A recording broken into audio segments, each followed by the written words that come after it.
Welcome to GemSparkle Tutorials. In today's video, we're going to show you how to choose the perfect background to make your jewelry shine and stand out in every shot. Let's start with a black backdrop.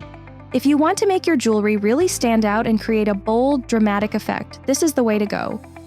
The Eclipse Cloth is the perfect black backdrop for your pieces. When you place your jewelry on the Eclipse Cloth, it creates a stunning contrast that highlights every detail of your piece. It's perfect for giving your pieces a little extra drama and sophistication. To get the perfect effect, simply tap into the GemHub app and select Eclipse Mode.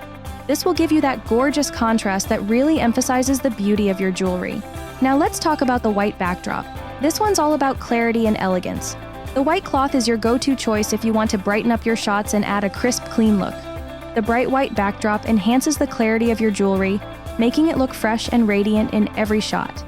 To use the white backdrop, just toggle off Eclipse Mode in the GemHub app. It's that simple. This setting is great for shots that emphasize the elegance and shine of your jewelry. Choosing the right background can totally transform the way your jewelry looks in photos. Whether you want a dramatic contrast or a bright, elegant shine, these two backdrops have got you covered. So go ahead, experiment, and see which backdrop works best for you. If you found this video helpful, don't forget to like, comment, and subscribe for more tips on perfecting your jewelry photography with GemSparkle. Together, let's redefine what's possible. See you in the next video.